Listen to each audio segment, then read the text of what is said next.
माँ हिडिंबा, जो अपने कुल से राक्षसी थी, लेकिन वे भगवान कृष्ण की परम भक्ति थी।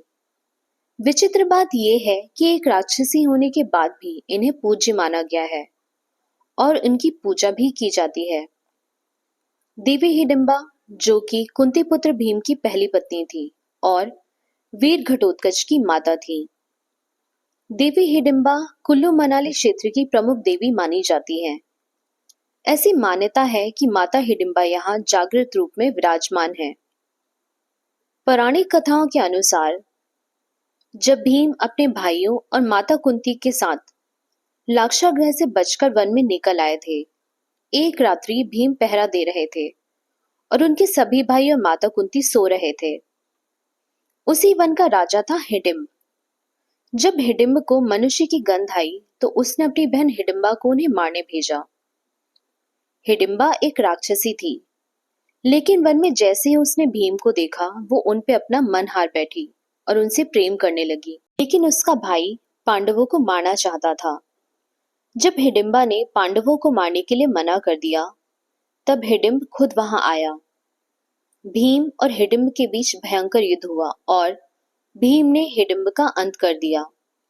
उसके बाद हिडिंबा ने माता कुंती के सामने भीम के लिए अपना प्रेम प्रकट किया और उनसे विवाह की अनुमति मांगी। लेकिन माता कुंती ने हिडिंबा के सामने एक शर्त रखी कि भीम विवाह के बाद उनके साथ सिर्फ तब तक रहेंगे जब तक उन्हें संतान की प्राप्ति नहीं हो जाती। संतान के जन्म के बाद भीम वापस अपने भाइयों के पास लौट आएंगे। हिडिंबा भीम से प्रेम करने लगी थी और इसलिए उन्होंने माता कुंती की ये बात स्वीकार कर ली और फिर माता कुंती के आशीर्वाद से दोनों का गंधर्व विवाह हुआ। बाकी पांडव भीम को हिडिंबा के साथ छोड़कर आगे अपनी यात्रा पर निकल गए। कुछ समय के बाद उनका एक पुत्र हुआ घटोत्कच। पुत्र के जन्म के बाद भीम भी हिडिंबा और अपने पुत्र को विदा देकर अपने भाइयों और माता के पास चले गए।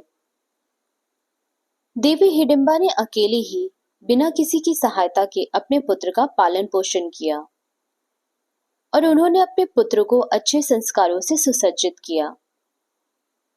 उनके पुत्र घटोत्कच ने महाभारत के युद्ध में बहुत ही महत्वपूर्ण भूमिका निभाई थी। वीर घटोत्कच ने अपनी माता हिडिंबा के आदेश पर ही महाभारत के युद्ध में अपने प्राण देकर अर्जुन की जान बचाई थी। उनके इस बलिदान के कारण मनाली के लोग उन्हें देवी की तरह पूजने लगे। वहीं कुछ अन्य पौराणिक कथाओं के अनुसार हिमाचल के मनाली में ही हिडिंबा का दैवीकरण हुआ था। जब माता कुंती को दिए वचन अनुसार भीम अपने पुत्र के जन्म के बाद चले गए थे, तब हिडिंबा ने तपस्या करने का निश्चय किया।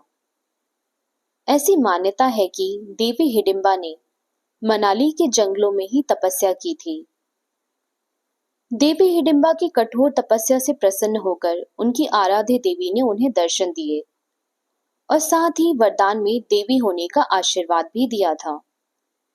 उन्हें यह वरदान देने का कारण था कि उन्होंने राक्षस कुल में जन्म लेने के बाद भी तब पूजा पाठ और भक्ति में खुद को समर्पित कर दिया था और वे परम कृष्ण भक्त थी। इसलिए मनाली के स्थानीय लोग अपनी ग्राम देवी के रूप में उनकी पूजा करते हैं। मनाली में देवी हिडिंबा का एक बहुत प्रसिद्ध मंदिर है, जिसे देवी हिडिंबा मंदिर कहते हैं। यहाँ दर्शन करने के लिए दूर दूर से लोग आते हैं और ऐसा माना जाता है कि देवी हिडिंबा की पूजा करने से संतान के सभी कष्ट दूर हो जाते हैं। अगर आपको ये जानकारी अच्छी लगी हो तो प्लीज वीडियो को लाइक करें और मेरे चैनल को सब्सक्राइब करें। Thank you for watching.